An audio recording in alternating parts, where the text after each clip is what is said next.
కాకినాడ జిల్లా పిఠాపురంలో దిత్వా తుఫాన్ ఎఫెక్ట్ విపరీతంగా ఉందనే చెప్పాలి. సో దీంతో కూడా ఆ ప్రాంత వాసులంతా అల్లాడిపోతున్నారని చెప్పాలి. సో ఎందుకంటే ఇప్పటికే దిత్వా తుఫాన్ ఎఫెక్ట్ తో అటు ఏపీ వ్యాప్తంగా కూడా పలు చోట్ల భారీ వర్షాలు కురుస్తున్నాయి. ఈ నేపథ్యంలో అటు పిఠాపురంలో ఉన్న కోనపాపపేట ప్రజలైతే సో భయాందోళనకు గురవుతున్నారు. సో ఇప్పటికే ఆ కోనపాపపేట ప్రాంతం అంతా కూడా సముద్ర తీరం వెంబడి ఉంది. సో దీంతో సముద్రం నుంచి వచ్చే పెద్ద ఎత్తున అలలైతే ఆ ప్రాంతం మొత్తాన్ని ముంచేశాయి. దీంతో దిత్వా తుఫాను ఎఫెక్ట్ తోడవడంతో అలల ఉధృతి మరింత ఎక్కువైంది. దీంతో చాలా మంది అయితే తమ సొంత ఇళ్లను కూడా కోల్పోయిన దుస్థితి ఉంది. సో దీంతో అక్కడ ప్రజలంతా కూడా గగ్గోలు పెడుతున్నారని చెప్పాలి. సో ఒక్కసారి అక్కడ పరిస్థితి కూడా మనం చూడొచ్చు. సో అక్కడ సిచ్యువేషన్ ఎలా ఉంది, ఎందుకంటే సముద్రం వెంబడే అక్కడ చాలా మంది అయితే చిన్న చిన్న ఇల్లులు వేసుకుని నివసిస్తూ ఉంటారు. సో అయితే ప్రస్తుతం ఈ తీరంలో అలజడి, ఆ దిత్వా తుఫాను అలజడి ఏ రేంజ్ లో ఉన్నది కూడా మనం అర్థం చేసుకోవచ్చు. సో తుఫాను ఎఫెక్ట్ దాటికి కూడా తీరం వెంబడి ఉన్న ఇళ్ళైతే సుమారుగా చాలా వరకు ఇళ్ళైతే సముద్ర నీటిలో కలిసిపోయని చెప్పాలి. సో దీంతో అక్కడ ఉన్న స్థానికులంతా కూడా భయాందోళన చెందుతున్నారు. తమకు ఎలాంటి ఆధారం లేదంటూ కూడా వాపోతున్నారు. సో దీనికి సంబంధించి ప్రభుత్వం స్పందించాలని, మమ్మల్ని ఆదుకోవాలంటూ కూడా కోనపాపపేట ప్రజలైతే విన్నవించుకుంటున్నారని చెప్పాలి. దీనికి సంబంధించి ఇప్పటికటు డిప్యూటీ సీఎం పవన్ కళ్యాణ్ అయితే వారు కోరుతున్నారు, రక్షణ కూడా కల్పించాలి, లేదంటే మా బ్రతుకులంతా కూడా ఇలా చల్లా చెదురుగా అయిపోతున్నాయి అంటూ కూడా ఇప్పటికే తమ ఆవేదన అయితే వ్యక్తం చేస్తున్నారు. సో ఏదైతే అటు దిత్వా తుఫాను ఎఫెక్ట్ అయితే కోనపాపపేట గ్రామస్తులపైన ఎక్కువగా ఉందని చెప్పుకోవాలి. సో అలలు పెద్ద ఎత్తున విరుచుకు పడడంతో కూడా ప్రధానంగా రాత్రి టైంలో కూడా భారీగా అలలైతే ఎగిసిపడుతున్నాయి. సో దీంతోనే అక్కడున్న సుమారుగా 8 ఇళ్ళైతే కూడా సముద్ర తీరంలో కలిసిపోయాయని చెప్పాలి.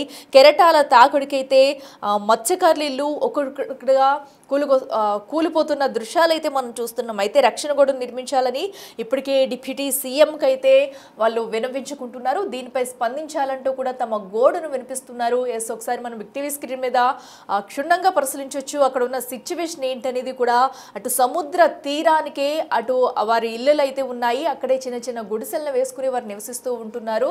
సో ఇప్పటి వరకు చాలా మంది ప్రభుత్వాలు వస్తున్నాయి, చాలా మంది వేడుకుంటున్నాం, అయినా కూడా మాకు ఎవ్వరూ రక్షణ కల్పించట్లేదంటూ కూడా సో ఎప్పటి నుంచో వారి బాధను అయితే చెప్పుకుంటూ వస్తున్నారు. సో అయినా కూడా ఎవరు పట్టించుకోవట్లేదు. సో ఇప్పటికైనా డిప్యూటీ సీఎం పవన్ కళ్యాణ్ అయితే మా బాధను విని మాపై మాకు కొంచెం రక్షణ కూడా కల్పిస్తే కనుక అట్లీస్ట్ అక్కడ చిన్న చిన్న గృహాలు వేసుకుని నివసిస్తామంటున్నారు. ఎందుకంటే మత్స్యకారులందరూ కూడా అటు సముద్రంలో వేటకు వెళ్ళి జీవనం సాగిస్తూ ఉంటారు. సో అలాంటిది తుఫాను ఎఫెక్ట్కి ఎవరు ఇప్పుడు ప్రస్తుతం బయటకు వెళ్ళలేని పరిస్థితి. కనీసం ఇంట్లో ఉండి తలదాచుకునేందుకైనా కూడా అక్కడ వారికి ఆ సిచ్యువేషన్ కూడా కనిపించట్లేదు. ఏదైతే దిత్వా తుఫాన్ ఎఫెక్ట్ తో అయితే అలల తాకిడి ఎక్కువై సముద్రపు అలలైతే పూర్తిగా వారి ఇంటి మీదకి వచ్చి ఇళ్లను కమ్మేసి కూడా ఇల్లు కూలిపోయిన ఘటన అయితే మనం చూస్తున్నాము. సో ఒక్కసారి వారి సిచ్యువేషన్ ఏంటనేది కూడా మనం అర్థం చేసుకోవచ్చు. సో ఈ నేపథ్యంలో మాకు డిప్యూటీ సీఎం రావాలి, మమ్మల్ని కలవాలి, ఇక్కడ పరిస్థితిని అంతా కూడా పరిశీలించి రక్షణ కూడా కల్పిస్తే కనుక కనీసం మమ్మల్ని ఇంట్లో కూర్చుని మూడు పూటల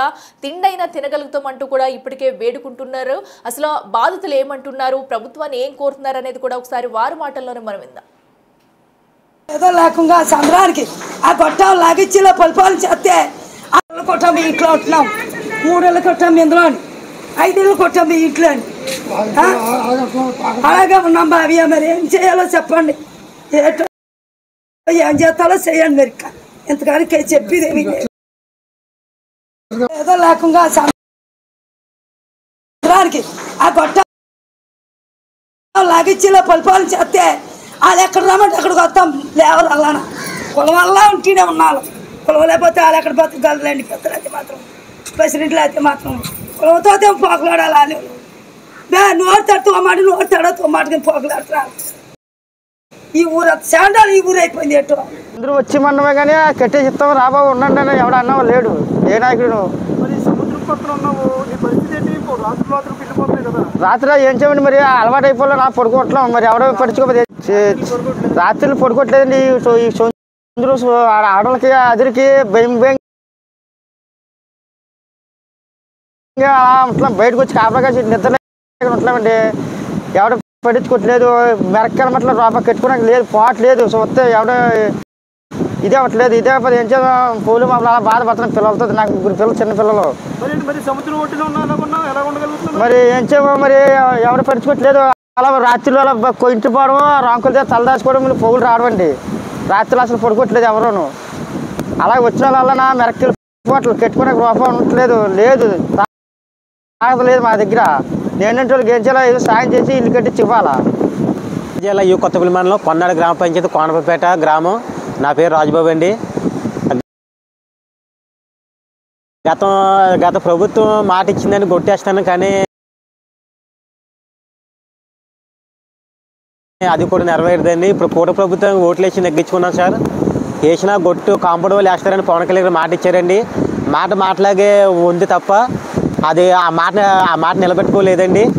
మాకు ఎక్కడ ఏ రాష్ట్రం అంతా ఎక్కడ తుఫాను జరిగినా మా ప్రాంతాలు పోతున్నాయండి. ఉప్పాడ కోనపపేట గ్రామం ప్రాంతాలు పోతున్నాయండి. ఇప్పుడు సుమారుగా 500 ఇల్లులు పోయాయని సముద్ర గర్భంలో కలిసిపోయాయి సార్. ఇప్పుడైనా ప్రభుత్వం తక్షణమే దీని మీద యాక్షన్ తీసుకొని మా గ్రామానికి కాంపౌండ్ వాళ్ళు వేయిస్తారని కోట ప్రభుత్వం తరపున నేను పవన్ కళ్యాణ్ తరపున ధన్యవాదాలు తెలుపుకుంటున్నామండి. మా పవన్ కళ్యాణ్ గారు మా పిఠాపురం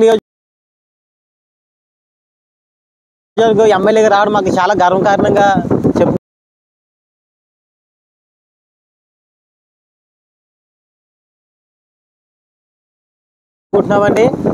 చూస్తున్నా కదా కొట్టి అంకల్ పోయింది. ప్రతి తుఫాను చెప్పాల ప్రతిసారి కూడా 34 ఇళ్ళు అలాగా కొట్టుకు వెళ్ళిపోతున్నాయండి. కొట్టు కోసం చెప్పి చాలా వరకు పెట్టామండి, అని ఆ ప్రపోజల్ పెట్టాం.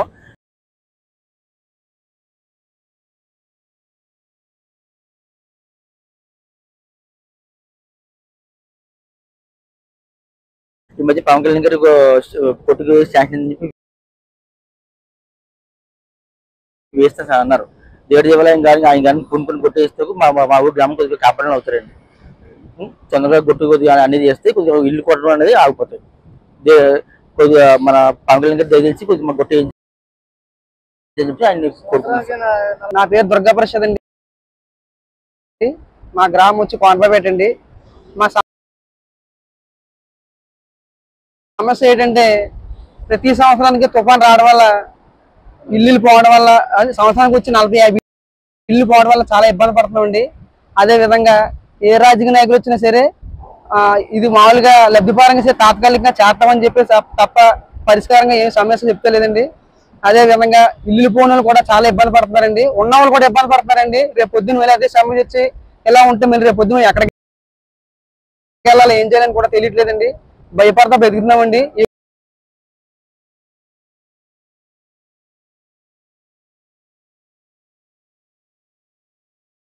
కోనపపేట గ్రామంలోని దయచేసి మా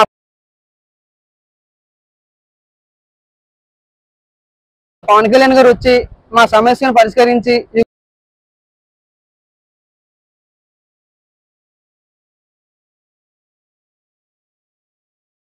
గొట్టు త్వరగా వేస్తారని మనస్ఫూర్తిగా కోరుకుంటున్నామండి.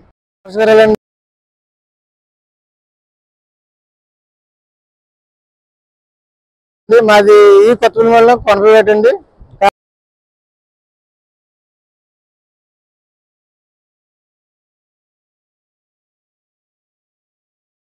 కాకినాడ జిల్లా అండి. అయ్యా పవన్ కళ్యాణ్ గారు మాకు సంవత్సరం 40-30 ఇళ్ళు కొట్టుకుపోతున్నాయండి. మాకు తెల్లవారితే నైట్ ఎలా ఉంటుందో తెలుస్తలేదు. తెల్లవారికి 20 ఇళ్ళు 10 ఇళ్ళు కొట్టుకుపోతున్నాయి. నైట్ మమ్మల్ని పిల్లలు తెలియదు చంద్రుడు కొట్టుకుపోతునేసి మేము ఉనికితే ఉంటున్నాం. అక్కడ మాకు ఒకప్పుడు మాట ఇచ్చారు రాళ్ళు పెట్టేంతో అని,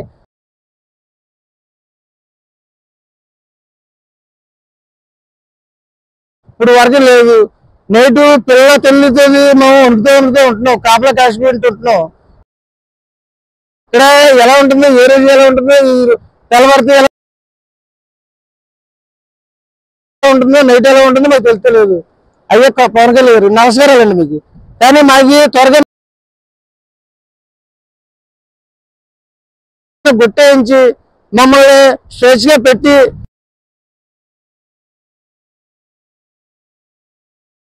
బాధ్యత మీలో ఉంది సార్.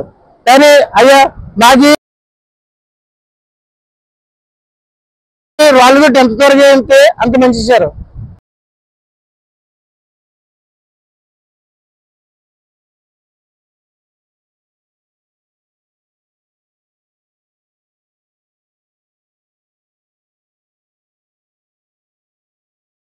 మా పిల్లల తెలుగుతుంది సంతోషంగా ఉంటుంది సార్.